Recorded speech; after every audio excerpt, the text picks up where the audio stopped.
નીતિનભાઈની ભેળ, સરસ ભેળ, સારી ભેળ, ટેસ્ટફુલ, સ્વાદથી ભરપૂર. જય સ્વામિનારાયણ મિત્રો, સવારના બધાને મારા જય સ્વામિનારાયણ. ચાલો, આજે આપણે સવારમાં જાગી ગયા છીએ અને હવે આપણે અત્યારે જવાનું છે સ્કૂલે. અને સ્કૂલે આપણે ફર્સ્ટ ક્લાસ ભેળ આપવાની છે આજે આપણા તરફથી, કારણ કે આ શ્રાદ્ધ ચાલુ છે એ નિમિત્તે આપણે એક આજે છોકરાઓને બધાને ભેળ ખવડાવવાની છે. તો એમની માટે આપણે અત્યારે પહેલાં મમરા વઘારી નાખી, ત્યાર પછી એક મિક્સ ફ્રૂટનો રગડો બનાવી આપણે, જેમાં આપણે સફરજન ને દાડમ ને તૂટી ફૂટીને આવું બધું નાખીશું એટલે રગડો સરસ મજાનો થઈ જાય એટલે ભેળ ખાવાની બધાને મજા આવે. તો એ ટાઈપની અત્યારે આપણે ભેળ બનાવી છે.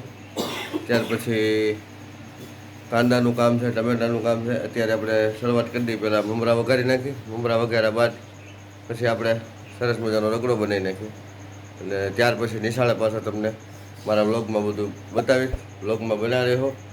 વ્લોગ સારા લાગે તો લાઈક કરો, શેર કરો અને સબસ્ક્રાઈબર કરો અને જેમ બને વધારે વધારે મારા વિડીયો શેર કરો.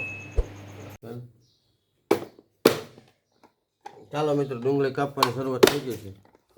નિશાળે આપણે ભેળ બનાવવાની છે.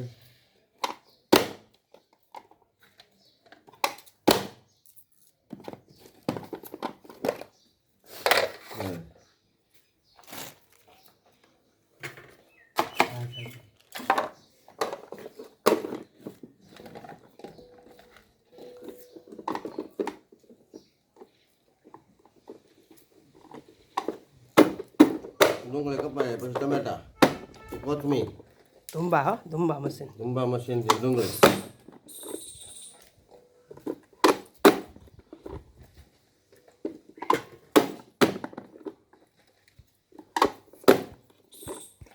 તો મિત્રો, આપણે ભેળની તૈયારી ચાલુ થઈ ગઈ છે.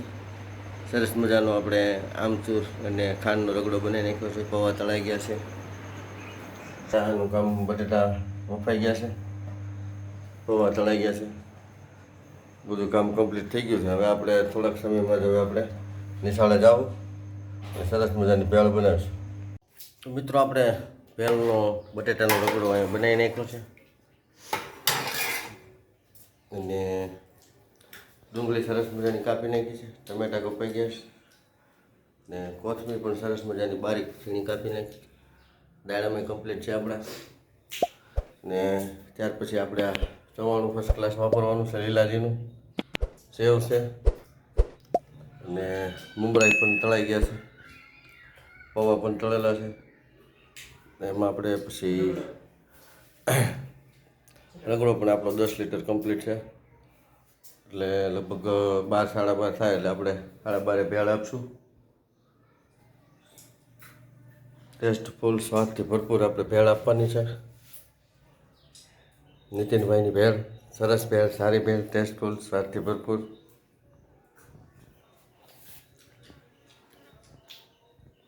બધું આપણું કમ્પ્લીટ છે. હવે સાડા 12 રિસેસ પડે એટલે આપણે તરત ફર્સ્ટ ક્લાસ બનાવી નાખી. છોકરાને મજા આવી જાય, આનંદ આવી જાય બધે.